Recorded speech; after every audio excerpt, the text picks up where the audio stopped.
Let's go right to our NBC News Pentagon correspondent, Courtney Kube. Courtney, good evening. On the president's social media post, he says that the United States bombed these 3 nuclear sites in Iran, including a full payload of bombs dropped on the primary site. That would, Courtney, imply, at least for all practical purposes, that in order to successfully bomb that site, the United States would have used those buster bombs that have yet to be utilized on these B-2 bombers.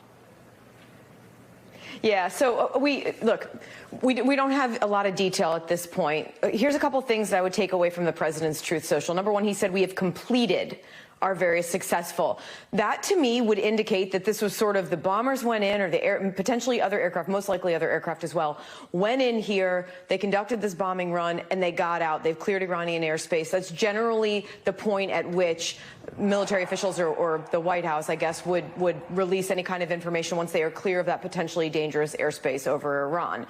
What we don't know is exactly what was used here. So if we look at some of the factors that we've seen today, we know that some B-2 bombers, a handful of them took off from Whiteman Air Force Base over Missouri. It was about 2 o'clock in the morning Eastern time. That is enough time for them to get to Iran. They have the ability, Jose, to fly extremely long distances. We're talking like 3-day missions, refueling in the air, never actually touching ground.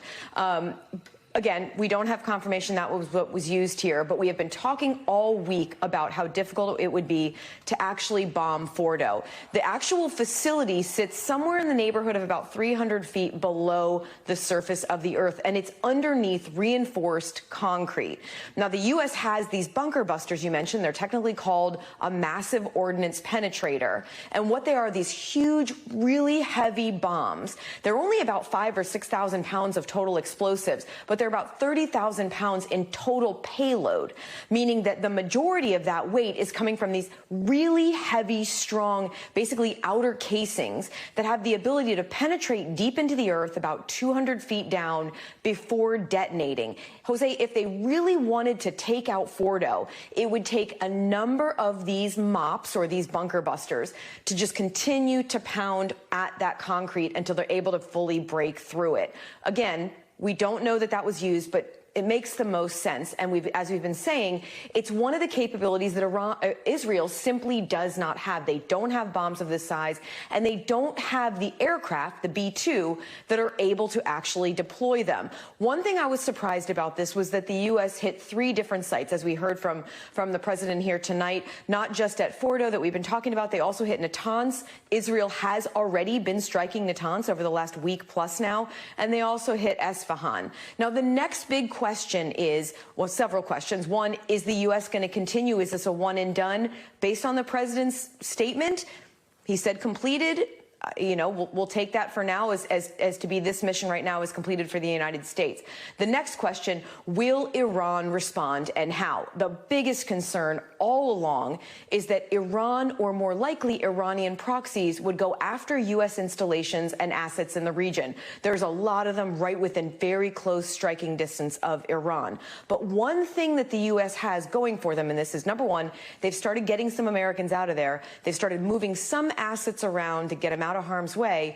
But also, in the last 9 days or so, Israel has really taken out a lot of Iran's conventional capabilities as well, not just going after their nuclear sites. So we're talking about their radars, their launchers, and even some of their ballistic missiles. The third big concern here is, when you're hitting a nuclear site, or 3 of them, is there potential for radioactive material to spill into the ground, to spill into the atmosphere? Jose? I am far from an expert on nuclear material and radioactive material, but I have been reaching out to people who are experts on this.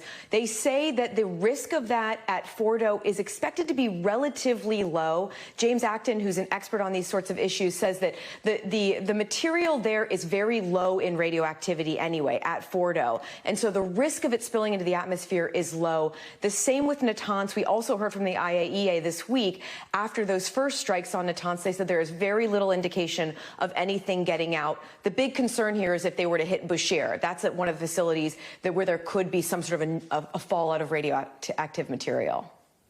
And these are all questions that are up in the air. And Courtney, once again, I can't thank you enough for the knowledge that you bring to us. But the fact that the president says that this main site was successfully hit, it could only be successfully destroyed by those ordinances that you are referring to. And in a way, they're not only bombs, they're actually almost like drill tips that are able to penetrate deep in the ground and then at a predetermined distance or depth detonate. Mm-hmm. What are the possibilities that any other ordinance could have been used? Very high. I think that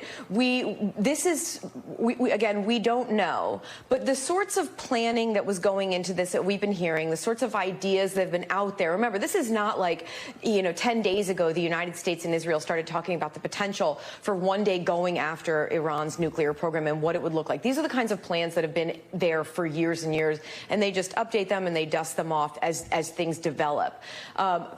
The plans I have heard about have generally included more than just using these massive ordnance penetrators. They've included others as well. The big question is, as the sun starts to come up over Iran in an hour or two, whenever it is will the U.S. or Israel or anyone be able to get any kind of a ground assessment of exactly what happened on the ground if they were able to, with these bombs, really obliterate everything on the ground and really destroy the facility?